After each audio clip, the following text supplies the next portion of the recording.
여러분 안녕하세요, 롱장입니다. 오늘은 오해 한 가지를 풀고 넘어가고 싶어서 영상을 켰어요. 어떤 오해냐면 이번에 총선이 끝났잖아요. 제가 총선이 끝난 다음에 결과에 대해서 사실 좀 씁쓸한 마음이 드는 것도 사실이고 어떤 분들께는 아쉬운 소리를 한 것도 사실이에요. 정치적인 얘기를 하고 싶지는 않고요. 그게 많은 분들 눈에는 야, 이제 총선 결과가 이렇게 나왔으니까 규제도 절대 안 풀릴 것이고 부동산 시장이 더블딥으로 가거나 하락하거나 장기적으로 살아날 가능성이 사라졌구나라고 대놓고 오해를 하시는데 그게 사실이 아니라 제가 왜 그런 반응을 보였는지 합리적으로 설명을 해드리는 시간을 가지도록 하겠습니다. 같이 한번 보시죠. 시청하시기 전에 구독하기, 좋아요, membership 부탁드리고요. 멤버십 매주 토요일 라이브를 진행하고 있습니다. 그리고 제 초급자 강의는 아래 링크에서 확인이 가능하세요. 자, 부동산 지인의 공급 물량을 좀 같이 볼게요. 공급 물량 없으니까 큰일 났다가 아니라 그런 단순한 포인트를 잡고자 함이 아니에요. 자, 여기 파란색 칸 있죠. 파란색 칸이 공급 물량이에요. 쉽게 얘기하자면은 2026년도가 되면은 4천 건이 안 돼요. 입주 물량이. 과거로 쭉 돌아가 보시면은 가장 적었을 때가 3만 건대예요. 3만 건이 가장 적었을 때인데 2026년도가 되면은 4천 건대가 됩니다. 야, 서울 옆에 경기도 있지 않냐? 좋습니다. 경기도로 넘어가 볼게요. 경기도에요. 26년도가 되면요. 입주 물량이 4만 7천 건이에요. 4만 7천 건 여기 보이시죠? 과거로 돌아가 보면은 가장 적어 보일 때가 5만 4천 건이에요. 경기도도 26년도면은 가장 적은 입주 물량이 대기하고 있는 거예요. 야, 그럼 경기도 옆에 인천이라도 있잖아. 그럼 인천으로 가볼게요. 여기가 인천입니다. 인천은 26년도에 15,000건, 14,000건 정도가 대기하고 있습니다. 이 건은 어느 정도냐면은 예전에 가장 적을 때가 15,000건대였습니다. 이때는 14,000건대. 이때가 있네요, 이때가. 그러면 결론을 내리자면은 서울도, 경기도, 인천을 통합해서 26년도에는 공급 물량이 부족하다는 거야. 여기서 끝이 아니에요. 더 중요한 게 있습니다. 지금이 24년도 4월이에요. 지금부터 26년도에 아파트를 공급할 수 있는 방법은 없어요. 좀 절망적으로 얘기하자면은 끝났다는 겁니다. 자, 그러면 어떻게 될까요? 아파트 가격은 올라갑니다.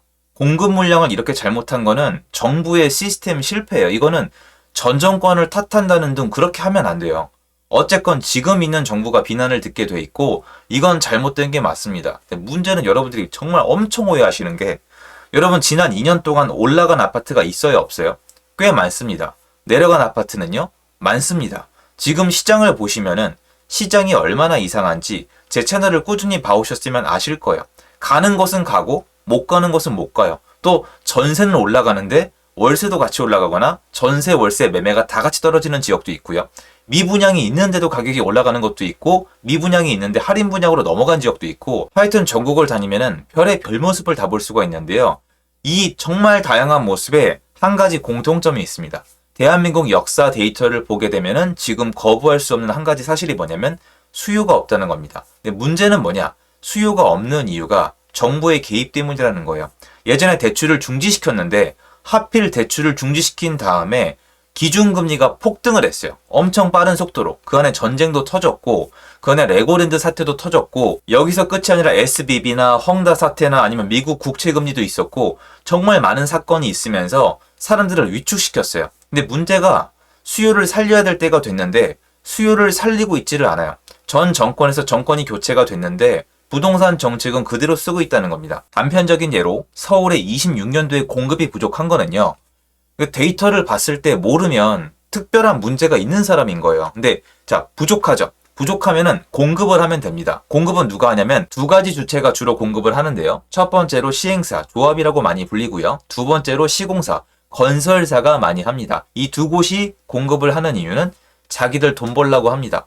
여기까지는 그렇다고 치는데요. 문제는 이 두 곳이 만약에 공급을 하고 싶은데 손님이 없다, 수요가 없다라면 안 한다는 겁니다. 자, 그런데 이걸 다 합치면 되게 웃긴 결과가 나오는데 전 아까 말씀을 드렸죠. 지금 시장에 수요가 없는 게 그냥 수요가 없는 거예요? 아니면 정부가 짓눌러서 없는 거예요? 정부가 짓눌러서 없는 게 맞습니다. 그래서 이러다가 수요가 나오면 시장에 부작용이 있을 수 있다고 꾸준히 말씀을 드려왔고 중간중간에 월세에서 다 차면은 전세로 올 거다. 전세가 오를 거라고 말씀을 드렸었습니다. 그러면 지금 수요가 부족한 이유를 현재 정부가 인정을 하지 않는다면은 이때 공급이 부족한 거를 정부 탓이 아니라 누구 탓을 하겠어요? 시행사의 욕심, 시공사의 욕심, 거시경제, 기타 등등등 특히 금리 얘기를 많이 할 겁니다. 근데 여기도 괜찮아요. 한 단계 더 문제로 나가볼게요. 공급을 누가 책임지는 거예요? 저는 이게 황당하다는 거예요. 공급은요, 시행사나 시공사가 책임지는 게 아니에요. 아쉽게도. 세금을 걷어가잖아요. 여기는 정부가 책임을 져야 되는 게 맞아요. 그럼 정부가 책임을 지려면 여기 공급을 하고 싶으면은 수요를 살려줘야 돼요. 수요를 살려주려면은 웃기게도 규제를 풀어야 됩니다. 왜 규제를 풀어야 되냐? 수요를 강제적으로 삭제하기 위해서 규제를 만들고 대출을 중지시켰다는 게 자명하기 때문입니다. 지금 있는 정부 시스템은 수요를 인위적으로 누르기 위해서 존재하는 거예요. 얘를 풀어줘서 수요를 살리면 공급이 되는데 문제는 현 정부는 이거를 인정을 안 했어요. 우리가 수요를 짓눌러서 수요가 없다는 걸 인정 안 하고 여전히 비싸다, 더 내려가야 된다, 부동산으로 투기하면 안 된다. 이거를 전 정권이랑 똑같이 이어받고 이번에 총선 결과까지 이렇게 나왔기 때문에 이제는 뒤늦게 바꾸고 싶어도 법을 바꿀 수도 없습니다. 그러면 여기 공급은 해결될 리가 없다는 거죠. 그런데 제가 왜 이렇게 반응을 하냐? 바로 어디가 어떻게 오를지에 대한 제 생각 때문이에요. 여러분 지금 시장 모습을 한동안 쭉 지켜보시면요. 아주 잔인해요. 대출이 필요 없는 사람, 돈이 많은 사람이 이미 가지고 있는 아파트 있죠. 얘네만 쌩쌩해요. 여기는 그렇다 쳐도요. 올라가면 하이엔드 시장 있죠. 부자들의 시장, 거기만 쌩쌩하고 대출이 있어야지 갈아타기가 가능한 중층이나 어느 정도까지의 중상층은 힘을 못 쓰고 있어요. 특히 중 밑으로 내려오면은 하단은 무너져 내려가고 있는데요. 이때 공급이 부족할 때 어떻게 될까요? 더 누르겠죠. 아니 생각을 해보세요. 지금까지 스탠스를 봤을 때 제가 정부 정책을 맞출 수는 없는데 가는데 매매 가격이 올라가요. 또 사람들이 뭐라고 하겠죠? 그러면 이게 방향성에 대해서 저는 이제 잘 모르겠는데 그냥 표가 안 된다고 판단을 하면은 야 그냥 더 눌러라고 할 수도 있어요. 더 누르게 되면은 누르는 방법이 뭐예요? 또 대출 규제, 또 스트레스 DSR, DSR 규제 이런 거 전 정권에 썼던 거, 토지거래 허가제 이런 거 그대로 쓸 거 아니에요. 지금까지 모습을 보면은 그럼 어떻게 되겠습니까? 하이엔드 시장은 더 올라가고 상급지는 더 올라가고 중상층은 더 올라가겠죠. 그것도 실거주자 또는 돈 있는 사람, 대출이 필요 없는 사람 순으로 올라가겠죠. 그리고 하단의 시장은 어떻게 되겠어요? 하단의 시장은 올라가는 것도 나오겠죠. 공급이 없거나 미분양이 없으면. 하지만 짓눌리겠죠. 짓눌리는 상태에서 전세 월세가는 또 올라갈 겁니다. 왜냐면 전세 월세 공급량이 없으니까. 여러분이 공급이 부족하고 27년도에도 당연히 부족하겠죠. 이렇게 간다고 많은 분들이 지난 정권 때처럼 대세적인 상승을 예측하시는데 지금 시장 모습을 제가 왜 이렇게 열심히 분석하는지 한번 지켜봐 주세요. 지금 시장은 예전처럼 정상적인 모습으로 가지 못해요. 플러스 알파로 거래량이 그렇게 살아나지도 못할 수도 있어요. 그러면 여러분 지금 내수 경기 안 좋은 거에 대해서 어떤 분들이 지금 전 세계가 다 그렇다고 하는데 정말 생각이 있으신 분인지 모르겠어요. 전 세계가 지금 다 이렇다고요? 안 그래요. 한국이 지금 내수 경기가 진짜 안 좋은 상황이에요. 그런데 전혀 해결할 저는 의지를 못 느끼고 있거든요. 그리고 세금이 걷어질까요? 세금이 걷어져야 뭔가 복지나 뭐가 이루어질 거 아니에요.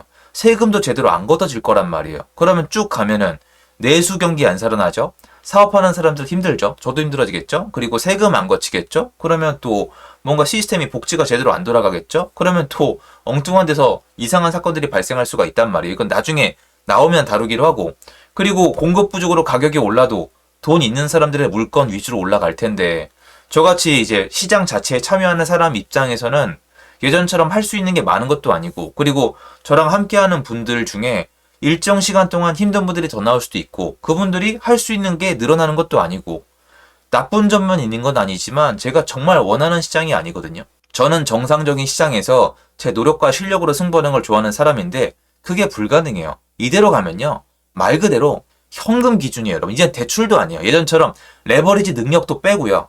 현금, 자산이 얼마나 있냐에 따라서 얼마나 더 부자가 되냐는 시대가 올 거예요. 다시 얘기해서 중산층, 중간 사다리 위로 올라가는 방법은 기하급수적으로 줄어들 수가 있습니다. 그게 지금 부동산 시장의 모습이에요.